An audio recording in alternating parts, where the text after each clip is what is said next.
حضرت مولانا طارق جمیل صاحب مانسر اجتماع کے اندر جو مولانا طارق جمیل صاحب کو بیان نہیں کرنے دیا گیا، مولانا طارق جمیل صاحب کے سیر و تفریح کرتی ہیں اور عوام الناس کے اندر آ کر لوگوں کو سادگی کا درس دیتی ہیں، خود اس طرح کی عیاشیاں کرتی ہیں کہ مولانا طارق جمیل صاحب نے MTJ برانڈ بنایا ہوا ہے۔ مولوی صاحب جو ہے نا لوگوں کو تبلیغ کرتے کرتے جو ہے نا بزنس کی طرف پہنچ گئے ہیں، غریب عوام کو لوٹ رہے ہیں۔ مولانا طارق جمیل صاحب نے جو ہے نا پاکستان کو الوداع کر دیا ہے۔ بسم اللہ الرحمن الرحیم، السلام علیکم ورحمۃ اللہ وبرکاتہ۔ حضرت مولانا طارق جمیل صاحب آج کل سوشل میڈیا پر بہت زیادہ ٹرول ہو رہے ہیں اور بہت زیادہ لوگ ان کے اوپر باتیں کر رہے ہیں، ٹھیک ہے۔ چند ایک باتیں ہیں آج میں آپ لوگوں کے ساتھ جو شیئر کرنے جا رہا ہوں۔ سب سے پہلی بات، مانسر اجتماع کے اندر جو مولانا طارق جمیل صاحب کو بیان نہیں کرنے دیا گیا، اس کے اوپر بہت زیادہ باتیں کی جا رہی ہیں، اصل میں حقیقت کیا ہے۔ اور اسی طرح مولانا طارق جمیل صاحب کے یہ کہ اپنی بیانات کے اندر سادگی کا درس دیتے ہیں، خود لگژریز گاڑیوں میں گھومتے ہیں، سیر و تفریح کرتے ہیں اور عوام الناس کے اندر آ کر لوگوں کو سادگی کا درس دیتی ہیں، خود اس طرح کی عیاشیاں کرتی ہیں۔ یہ باتیں بہت زیادہ کی جاتی ہیں۔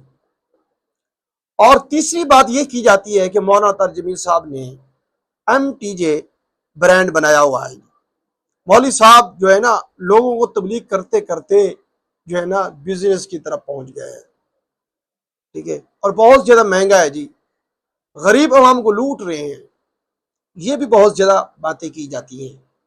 اور اسی طرح ایک اور بات ہے جو آج کل سوشل میڈیا پر بہت زیادہ وائرل ہے، کہ آپ سکرین پر دیکھ سکتے ہیں، لوگ سوشل میڈیا پر یہ کہہ رہے ہیں کہ مولانا طارق جمیل صاحب نے جو ہے نا پاکستان کو الوداع کر دیا ہے ان تمام باتوں کی وجہ سے، یعنی کہ پاکستانی عوام سے تنگ آ کرنا مولانا طارق جمیل صاحب نے پاکستان کو الوداع کر دیا ہے۔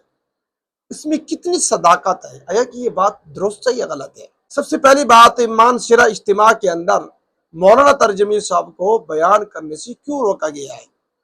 مختلف قسم کے تبصرے ہو رہے ہیں، ہر ایرا غیرہ جو ہے اس کے اوپر ویڈیو بنا رہا ہے، اپنا بیان ریکارڈ کرا رہا ہے، ہر بندہ، چاہے الیکٹرونک میڈیا ہو یا سوشل میڈیا ہو، آپ دیکھ لیں گے بھرے پڑے ہیں۔ اور مولانا طارق جمیل صاحب کی آڈیو لیک ہوئی ہے، جس کی اس مانسر اجتماع کے اندر جو انہوں نے باتیں کی ہیں اس کو بھی بہت زیادہ پھیلایا جا رہا ہے، ٹھیک ہے۔ اور ہے قیامت آ گئی ہے کہ مولانا طارق جمیل صاحب نے گستاخی کر دی ہے بزرگوں کی۔ دیکھیں، بڑوں کی باتیں بڑے جانے، ہم کون ہیں کہ ان جیسی شخصیات کے بارے میں باتیں کرنے والے؟ انسان ہونے کے ناطے ہر انسان سے غلطی ہو جاتی ہے، ہم سے بھی غلطیاں ہوتی ہیں، آپ بھی کرتے ہو، سب کرتے ہیں۔ جب بڑے حضرات کوئی اس طرح کی غلطی کرتے ہیں، ان کی اصلاح بڑوں نے کرنی ہے، ہم جیسوں نے نہیں کرنی۔ انہوں نے اپنے شکوے کا اظہار کیا ہے تو اس میں کون سی بڑی بات ہے، ٹھیک ہے۔ اور اس کا ان کو جواب بھی مل گیا ہوگا، جو جن کو انہوں نے جن کے بارے میں جن سے ان کو شکوہ تھا، شاید انہوں نے ان کو جواب بھی دے دیا ہو بڑے احسن انداز میں۔ اور ہم لوگ جو ہے نا مولانا طارق جمیل صاحب کے بارے میں سوشل میڈیا پر پتہ نہیں کتنی بڑے بڑے بہتان باندھ رہے ہیں۔ دیکھیں بھائی، ان چیزوں سے بچے، بیان نہیں کرنے دیا گیا جی مولانا صاحب پیسے لیتی ہیں، یہ کرتے وہ کرتی ہیں، بھائی تم ان کے سیکٹری لگے ہو، تم اس طرح کی جو باتیں کرتے ہو۔ ڈالروں کے لیے جی مولانا صاحب جو بڑے بڑے حضرات کو ملتی ہیں، جی ڈالر کا ملنا اتنا سستا ہے، ڈالر اتنے سستے ہو گئے ہیں کہ لوگوں کو فری دیے جائیں۔ نہیں بھائی، یار تم کس کاموں میں لگ گئے ہو؟ یہ تو فقیر انسان ہے، بڑا زبردست گریٹ انسان ہے، اللہ کے بندے، یہ تو پاکستان کا اثاثہ ہیں۔ کتنے لوگ ہیں جو ان کو دیکھ کر دین کی طرف آئے ہیں، اور یہ جو باتیں کرنے والی ہیں نا، یہ مجھے خود بتائیں کہ تمہیں دیکھ کر کتنے لوگ دین میں آئے ہیں؟ کہ ایک بھی نہیں آیا ہوگا، اور جن کی وجہ سے کئی لوگوں کی، ہزاروں کوئی لوگ ہیں جو مسلمان بھی ہوئے ہیں اور اپنی عیاشوں کی زندگی چھوڑ کر دین کی طرف ہے، درویشانہ زندگی گزار رہے، اب بھی گزار رہے ہیں ان کے بیانات سن کر، اور کوئی غیر مسلم تھے مسلمان ہوئے ہیں۔ ہم یہاں سوشل میڈیا پر بیٹھ کر چند ویوز کے لیے ہم یہ باتیں کر رہے ہیں کہ ہائے مولانا صاحب نے یہ کر دیا وہ کر دیا۔ چھوڑ دیں ان باتوں کو. تمہیں کیا ہے اس حوالے سے؟ بھائی جن سے مولانا طاہر جمیل صاحب نے شکوے کا اظہار کیا ہے انہوں نے احسن انداز کے اندر انہوں نے جواب بھی دے دیا ہے. اب مولانا صاحب جو خاموش ہیں تم بھی خاموش ہو جاؤ. تم کیوں ان کے پیچھے پڑ گئے ہو؟ ٹھیک ہے بھائی ان چیزوں سے بچیں بھائی. اور دوسری بات کہ مولانا طاہر جمیل صاحب کے پاس پیسہ بہت ہے، خود گاڑیوں میں گھومتی ہیں، عوام الناس کے اندر جا کر سادگی کا درس دیتی. یہ وہ لوگ باتیں کرتی، یاد رکھنا، جن کو مولانا طاہر جمیل صاحب کی دولت سے اعتراض ہے، تکلیف ہے. مجھے اب یہ بات بتائیں، کسی انسان کا خاندانی امیر ہونا، دولت مند ہونا، کیا یہ جرم ہے؟ ایک باپ نے اپنے بیٹے کے لیے اتنی جائیداد چھوڑی ہے، اتنا پیسہ چھوڑا ہے، اس کو وراثت میں مال و دولت ملی ہے، تمہیں تکلیف کیا ہے اس سے؟ ٹھیک ہے اللہ نے ان کو عزت دی ہے، شہرت دی ہے، تمہیں اس کی شہرت اور عزت سے تکلیف ہے؟ اصل میں نا تمہیں اللہ سے تکلیف ہے. اللہ نے اس کو عطا کیا ہے نا، تو اللہ کے دین سے تمہیں تکلیف ہے کہ اللہ نے اس کو کیوں دیا ہے. بھئی اللہ نے ان کو عزت دی ہے، اللہ نے ان کو شہرت دی ہے، اللہ نے ان کو مال دیا ہے. تم مولانا طاہر جمیل صاحب کی مال پر، دولت پر، شہرت پر، عزت پر اعتراض نہیں کر رہے. جس نے مولانا طاہر جمیل صاحب کی چیزیں عطا کی ہیں، اب اس کی عطا پر اعتراض کر رہے ہیں. آپ کو اندازہ نہیں ہے کتنی بڑی بڑی باتیں کر رہی ہو آپ لوگ. بھائی ان چیزوں سے بچیں. اللہ تعالیٰ آپ کو بھی عزت دے، شہرت دے، مال و دولت دے، یہ میرے رب کے کام ہیں. وَتُعِزُّ مَن تَشَاءُ وَتُذِلُّ مَن تَشَاءُ. اللہ تعالیٰ جسے چاہے عزت دے، جسے چاہے رسوا کرے. اللہ تعالیٰ جسے چاہتا ہے مال و دولت دیتا ہے. اللہ کی نعمتیں ہیں. آپ اللہ کی نعمت کے اوپر اعتراض کیوں کر رہے ہیں؟ ان چیزوں سے بچیں بھائی. وہ خاندانی امیر ہے، تمہیں کیا تکلیف ہے اس سے؟ ٹھیک ہے ایک یہ بات.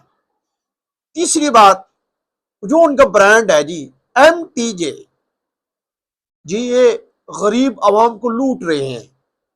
مولوی صاحب جو ہے نا مسجد میں بیان کرنے کے بجائے بزنس میں آ گئے، تجارت کرنے لگ گئے. جی بھئی تمہیں اس کی بزنس سے، تجارت سے کیا تکلیف ہے؟ بھئی مہنگا برانڈ ہے تم نہ خریدو. کیا مولانا طاہر جمیل صاحب نے تمہیں ترغیب دی ہے آج میرے برانڈ سے یہ چیزیں خرید لو؟ مہنگی ہے نہ خریدو، کسی غریب شاپ سے خرید لو، کسی غریب کا بھلا ہو جائے گا. اب باتیں کیوں کر رہے ہو؟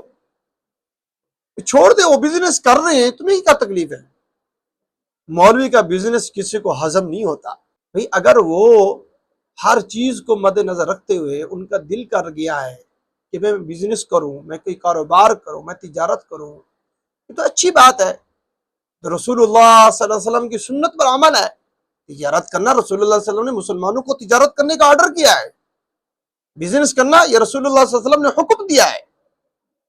کہ آپ کو واقعہ یاد نہیں ہے جو رسول اللہ صلی اللہ علیہ وسلم نے ایک صحابی کو کہا، جو ایک صحابی نے سوال کیا، رسول اللہ صلی اللہ علیہ وسلم نے کہا کہ بھی سوال مت کرو، بزنس کرو. رسول اللہ صلی اللہ علیہ وسلم نے طریقہ بھی بتایا ہے. ٹھیک ہے اگر وہ اس سنت پر عمل کر رہے ہیں، تکلیف کیا ہے تمہیں؟ اگر تم اس کی پہنچ سے دور ہو مت خریدو، اپنی اوقات میں رہو، کسی غریب شاپ سے خرید لو، بجائے کہ آپ مولانا طاہر جمیل صاحب کو گالیاں نکالنا شروع کر دو، ان کی شخصیات کے اوپر بکنا شروع کر دو، ان کی عزت اور عفت پہ باتیں کرنا شروع کر دو. نہیں بچو ان چیزوں سے. ٹھیک ہے اور چوتھی رہی یہ بات، یہ جو آپ سکرین پر بھی دیکھ رہے ہوں گے، یہ جو سوشل میڈیا پر بہت سے وائرل ہو رہا ہے کہ مولانا طاہر جمیل صاحب نے پاکستان کو الوداع کر دیا ہے. ٹھیک ہے یہ آپ دیکھ رہے ہیں. دیکھیے ایسی کوئی بات نہیں ہے. مولانا طاہر جمیل صاحب اتنے بزدل انسان نہیں ہے، بہت بڑے جگر والے ہیں، بہت بڑا جگر ہے ان کا، بہت بڑا ظرف ہے. آپ کو اندازہ نہیں ہے کہ ان کے دسترخوان پر کتنی اللہ کی مخلوق پل رہی ہے. آپ کو اندازہ نہیں ہے. یہ تو مولانا صاحب کا جگرا ہے. یہ جو ساری باتیں اللہ ہی جانتے ہو، کسی کے سامنے شیئر نہیں کرتے. یہ کتنی لاکھوں غربا کی ان کے ساتھ دعائیں ہیں. آپ جتنی مرضی منفی باتیں پھیلاتے پھرو، ان کی عزت میں، ان کی عفت میں، ان کے دین میں کوئی کمی نہیں آئے گی، ان کی شان میں کوئی کمی نہیں ہوگی. یہ اللہ کے فقیر ہیں، یہ اللہ کے درویش لوگ ہیں، ان کو مت چھیڑو ورنہ اللہ رب العزت تمہیں تباہ و برباد کر دیں گے. اللہ کے قہر سے بچو، اللہ کے عذاب سے بچو. ٹھیک ہے؟ اور ہم ایک نماز بھی نہیں پڑھتے، ہمیں صحیح طریقے سے وضو کرنا بھی نہیں آتا ہے. ٹھیک ہے؟ ہم لوگ جو ہے نا مولانا ترجمیر صاحب کی دین کے اوپر باتیں کر رہے ہیں، مولانا صاحب نے ایسے کر دی ویسے کر دیا. چھوڑیں ان باتوں کو. اور ہمیں دیکھ کر کوئی بندہ کوئی چیز بھی نہ خریدے، ہماری کوئی بات بھی نہ مانے. یہ تو وہ شخصیات ہیں جن کو دیکھ کر لاکھوں کی تعداد میں، ہزاروں کی تعداد میں مسلمان ہوئے لوگ دین کی طرف آئے ہیں. اور یہ جو لوگ باتیں کر رہی ہیں نا، ان کی تو گھر میں کوئی بات نہیں مانتا، اور آگے سے یہ باتیں کر رہے مولانا صاحب جی ایسے کر رہے ایسے کر رہے، اور آگے سے یہ بتاتے ہیں کہ یہ جو بات کرنے والے ہیں نا یہ مفتی طارق مسعود صاحب ہے. دیکھیے مفتی طارق مسعود صاحب ایسی باتیں نہیں کرتے. مفتی طارق مسعود صاحب یاد رکھنا مولانا ترجمیر صاحب کے فین ہیں، ان کے چاہنے والوں میں سے ایک ہے. ٹھیک ہے؟ اور وہ کس طرح کی یہ باتیں کریں؟ نہیں بھائی، یہ باتیں غلط ہیں، یہ فیک خبریں ہیں. ان باتوں کی طرف آپ کان مت دھریں، اور اللہ سے اور آگے یہ باتیں بھی پھیلائیں بھی مت، اور بچو ان چیزوں سے. اللہ رب العزت ہمیں تمام بات پر عمل کرنے کی توفیق عطا فرمائے. اللہ رب العزت مولانا ترجمیر صاحب کی زندگی میں برکت عطا فرمائے.